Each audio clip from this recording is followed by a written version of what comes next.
WPL 2024 जैसे जैसे आगे बढ़ रहा है वैसे वैसे ही इस लीग में रोमांच भी बढ़ता जा रहा है। अब बात कर रहे हैं यहाँ पर उस मुकाबले की जो खेला जाएगा 27 फरवरी यानी कि मंगलवार को। ये मुकाबला है रॉयल चैलेंजर्स बेंगलोर और गुजरात जायंट्स के बीच। ये मुकाबला जैसा कि मैंने आपको बताया 27 फरवरी को खेला जाएगा बेंगलोर के एम चिन्नास्वामी स्टेडियम में और ये मुकाबला शुरू हो जाएगा शाम 7:30 बजे। 7 बजे टॉस हो जाएगा और 7:30 बजे पहली गेंद डाल दी जाएगी। अब रॉयल चैलेंजर्स बेंगलोर का जो पिछला मुकाबला था यानी कि जो टीम का पहला मुकाबला था वो उन्होंने जीत लिया था। दूसरी तरफ गुजरात जायंट्स जो है वो अपना मुकाबला हार कर आ रही है, यानी कि एक टीम एक मुकाबला जीत कर आ रही है, दूसरी टीम हार कर आ रही है और अब यहां पर दोनों टीमों की टक्कर होगी बेंगलुरु के एम चिन्नास्वामी स्टेडियम में। इस वीडियो में बात करेंगे कि बेंगलोर की पिच का मिजाज कैसा है, क्या बल्लेबाजों की मदद करेगी, गेंदबाजों की मदद करेगी, कितना स्कोर यहां पर बन सकता है, टॉस जीतकर कप्तान पहले क्या डिसीजन ले सकता है, सभी कुछ जानेंगे पिच रिपोर्ट में। उसके बाद बात करेंगे चेंजेस की, पिछले मुकाबले में अब क्या कुछ चेंजेस किए जा सकते हैं, दोनों टीमों की संभावित प्लेइंग 11 क्या हो सकती है उस पर भी एक नजर डालेंगे। बात करेंगे मौसम की कि आखिर बेंगलोर का मौसम दगा तो नहीं दे जाएगा, मैच में बारिश तो नहीं आ जाएगी, तापमान कैसा रहेगा और मौसम से गेंदबाजों को क्या मदद मिल सकती है, जानेंगे वेदर रिपोर्ट में। उसके बाद बात करेंगे हेड टू हेड रिकॉर्ड्स की कि जब जब रॉयल चैलेंजर्स बेंगलोर और गुजरात जायंट्स की टीम WPL इतिहास में आमने सामने हुई है तब तब किसका पलड़ा ज्यादा भारी रहा है, हाईएस्ट स्कोर्स क्या रहे हैं, कौन सा खिलाड़ी विरोधी टीम के खिलाफ कैसा प्रदर्शन करता है उस पर भी एक नजर डालेंगे। और इसके बाद बात करेंगे जो पिछले मुकाबले दोनों टीमों के हुए हैं और हालिया फॉर्म खिलाड़ियों की कैसी है उस पर भी एक नजर डालेंगे। तो इस वीडियो को एंड तक जरूर देखिएगा, इस मैच से जुड़ी लगभग हर जानकारी आपको इस वीडियो में मिल जाएगी। उससे पहले अगर आपने सब्सक्राइब नहीं से जल्द सब्सक्राइब भी कर दीजिए और कमेंट बॉक्स में आप ये जरूर बताइए कि RCB या फिर गुजरात जायंट्स कौन सी टीम ये वाला मैच जीतने वाली है, कमेंट बॉक्स में जरूर बताइएगा। तो चलिए, जैसा कि मैंने बताया एम चिन्नास्वामी स्टेडियम है, सबसे पहले नजर डालते हैं बेंगलुरु की पिच रिपोर्ट पर। बेंगलुरु की पिच बल्लेबाजों के लिए स्वर्ग मानी जाती है। यहाँ तेज गेंदबाजों को शुरुआत में थोड़ी मदद मिल सकती है लेकिन स्पिनर्स के लिए कुछ खास मदद नहीं है। मैदान छोटा होने की वजह से बैटर यहाँ पर एक बड़ा स्कोर भी खड़ा कर सकते हैं। टॉस जीतकर पहले गेंदबाजी करने का फैसला सही साबित हो सकता है। अब वुमेन्स क्रिकेट को देखते हुए तो ये कहा जा सकता है कि यहाँ पर हाई स्कोरिंग मुकाबला देखने को मिल सकता है, लेकिन वो हाई स्कोरिंग मुकाबला भी 170-180 रन के आसपास का ही होता है। वैसे जिस तरीके का प्रदर्शन इन दोनों टीमों ने किया है पहले, उससे इस बात का अंदाजा भी लगाया जा सकता है कि शायद ये उससे भी ज्यादा हाई स्कोरिंग मुकाबला आपको देखने को मिल जाए, क्योंकि जिस तरीके की फॉर्म में है RCB के बैटर्स, उम्मीद यही होगी RCB के फैंस को कि यहाँ पर एक बड़ा स्कोर देखने को मिल जाए। और अभी तक जितने भी मुकाबले हुए हैं WPL 2024 में वो सभी रोमांचक मुकाबले रहे हैं। अब RCB और गुजरात जायंट्स क्या कुछ बदलाव कर सकती है, सीधे नजर डालते हैं दोनों टीमों की संभावित प्लेइंग 11 पर। सबसे पहले RCB की बात करें तो स्मृति मंधाना कप्तान ओपनिंग करते हुए नजर आ सकती हैं। इसके अलावा सोफी डिवाइन है, एलिस पेरी है, सोफी मॉलिंग्स है, रिचा घोष है, विकेट कीपर के रूप में आपको नजर आएंगी, कनिका आहूजा आपको नजर आएंगी, दिशा कसाट, श्रियंका पाटिल, मेगन शूट, आशा शोभना और प्रीति बोस आपको खेलती हुई नजर आ सकती हैं।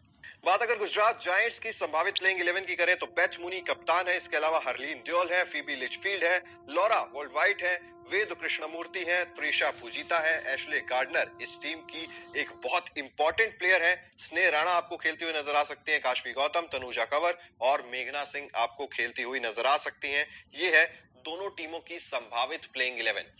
अब अगर बात करें मौसम की तो फैंस के लिए गुड न्यूज है कि बारिश की ज्यादा आशंका है नहीं, थोड़े बहुत बादल छाए रह सकते हैं जिससे तेज गेंदबाजों को, एक बार फिर से मैं बता रहा हूं, शुरुआत में कुछ मदद जरूर मिल सकती है। वो गेंद पड़ने के बाद हवा में थोड़ी बहुत मूव जरूर कर सकती है, लेकिन जैसे ही बैटर सेट हो जाते हैं उसके बाद एक बड़ा स्कोर यहां पर खड़ा किया जा सकता है आसानी से। स्पिनर्स के लिए यहां पर ज्यादा कुछ नहीं है। हमने देखा है कि पिछले सभी मुकाबले जो अब तक WPL 2024 में हुए हैं वो बेंगलुरु में ही हुए हैं और स्पिनर्स उतना ज्यादा आपको प्रभावित करते हुए शायद नजर नहीं आए हैं। इसीलिए यहां पर भी इंपॉर्टेंट हो जाता है कि पेसर्स आपके किस तरीके के हैं, उसी से ही ज्यादातर मैचों का नतीजा मेरे हिसाब से निकलता हुआ दिखाई दे सकता है। बात अगर करें हेड टू हेड रिकॉर्ड्स की तो WPL 2023 यानी कि जो पहला सीजन था, पिछला सीजन था, इसमें दोनों टीमों के बीच दो मुकाबले खेले गए थे। सबसे पहले ग्रुप स्टेज में गुजरात जायंट्स ने रॉयल चैलेंजर्स बेंगलोर को हरा दिया था, लेकिन रिवर्स मुकाबला यानी कि जो मुकाबला बाद में हुआ था इन दोनों टीमों के बीच, उसमें RCB ने जीत दर्ज की थी। यानी कि हेड टू हेड रिकॉर्ड्स में दोनों टीमों के पास एक एक मैच है और कुल मिलाकर 2 ही मैच इन दोनों टीमों के बीच अब तक खेले गए हैं। एक नजर रिकॉर्ड्स पर भी डाल लेते हैं। जिस तरीके से दोनों टीमों के बीच अब तक वो पिछले मुकाबले हुए हैं उसकी बात करें तो हाईएस्ट स्कोर जो दोनों टीमों के बीच रहा है वो 201 रन का रहा है 7 विकेट के नुकसान पर, जो कि गुजरात जायंट्स ने ही बनाया था। इसके अलावा आरसीबी की बात करें तो आरसीबी ने गुजरात जायंट्स के खिलाफ 190 रन बनाए थे 6 विकेट के नुकसान पर, जो कि उनका हाईएस्ट है।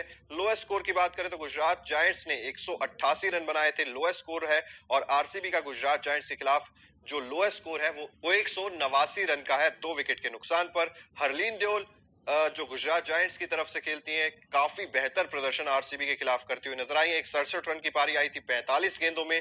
इसके अलावा आरसीबी की तरफ से सोफी डिवाइन ने 99 रन बनाए थे 36 गेंदों में। पिछले साल की मैं बात कर रहा हूं, WPL 2023 में 99 रन 36 गेंदों में सोफी डिवाइन ने बनाए थे। गुजरात जायंट्स शायद उनका फेवरेट कॉम्पिटिटर भी हो सकता है, इसीलिए सोफी डिवाइन से भी एक बार बहुत सारी उम्मीदें रहने वाली हैं।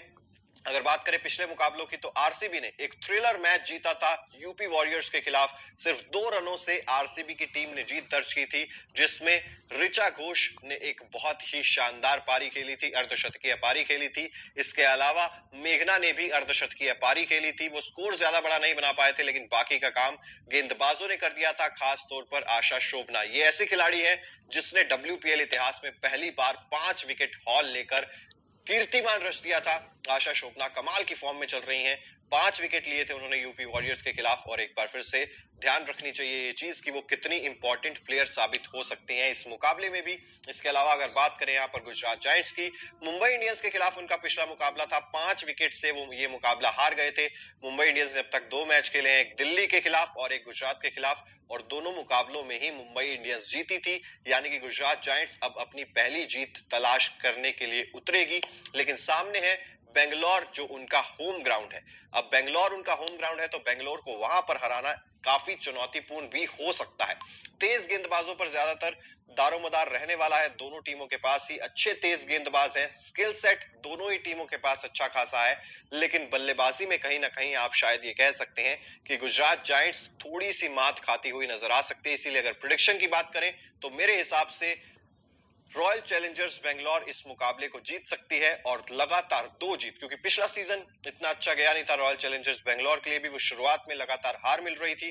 और दूसरी तरफ गुजरात जायंट्स की बात करें तो WPL 2023 में गुजरात जायंट्स आखिरी पायदान पर थी, यानी कि 5वें नंबर पर मौजूद थी, और इस बार वापसी करने की कोशिश जरूर करेगी। फिलहाल हमने बात कर ली है पिच के बारे में, संभावित प्लेइंग 11 आपको बताई है, हेड टू हेड रिकॉर्ड्स, मौसम का हाल जाना है, और खिलाड़ी किस फॉर्म में है वो भी हमने आपको बताया है। ये सब जानने के बाद आपको क्या लगता है, आरसीबी या फिर गुजरात जायंट्स, कौन सी टीम ये वाला मैच जीतने वाली है? कमेंट बॉक्स में जरूर बताइए। अगर आपने कर दीजिए